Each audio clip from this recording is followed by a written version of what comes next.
और वहीं भोपाल कबाड़खाना इलाके में 37,000 स्क्वायर फीट पर तामीर को लेकर जारी तनाज़े पर एमपी स्टेट वक्फ ट्राइब्यूनल में आज 12:30 बजे समाअत होना है।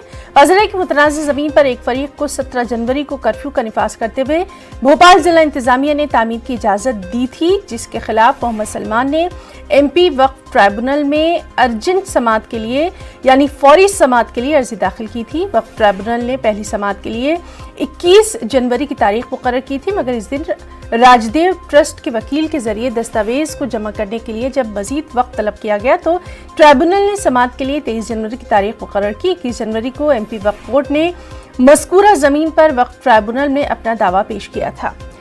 इसकी समाअत भी आज होगी। यही नहीं, कल इस मामले में उस वक्त नया मोड़ देखा गया जब राजदेव ट्रस्ट के वकील जगदीश छवानी ने कोहे फिजा थाना में एफआईआर दर्ज करवाई कि उनके साथ नामालूम लोगों ने मारपीट करते हुए मुतालिका मामले में पैरवी से दूर रहने की धमकी दी है।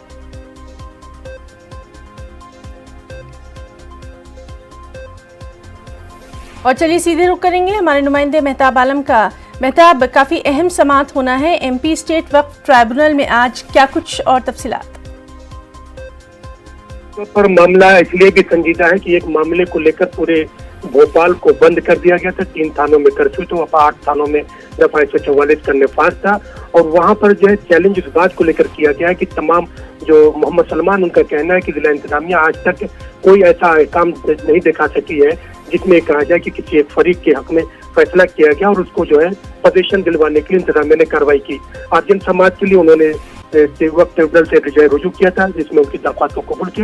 21 तारीख को जो समाअत हुई थी उसमें राज्य ट्रस्ट के जरिए और वक्त मांगा गया था ताकि दस्तावेज को जमा किया जा सके और आज इस मामले पर 12:30 बजे समाअत होगी। लेकिन कल जो एक नया मोड़ आया कि राज्य ट्रस्ट के वकील ने भोपाल को थाना में पहुंचकर ये शिकायत दर्ज करवाई कि उनके खिलाफ जो है 4 नामालूम लोगों ने मारपीट करते हुए मुतल्लिका मामले से दूर रहने की धमकी दी है। तो पुलिस उस मामले पे भी तफ्तीश कर रही है कि क्या ये मामला फर्जी है या जो है अदालत में नई तारीख लेने का मामला है, या अगर कुछ लोगों ने ऐसा किया है तो जिन रास्तों से उनका गुजर हुआ, जहाँ पे बताया गया है कि वहाँ से भोपाल कलेक्ट्रेट की दूरी मुश्किल से 200 मीटर की है। तो कलेक्टर ऑफिस से इतनी दूरी पर अगर मारपीट हो रही है और ऐसा किया जा रहा है तो वो कौन लोग थे, तो वहाँ पे जो थाने से या आसपास जो CCTV कैमरे लगे हुए हैं उन सबको भी तलाश किया जा रहा है। जी मेहताब, बहुत बहुत शुक्रिया आपका तमाम तर तफसीलात के लिए।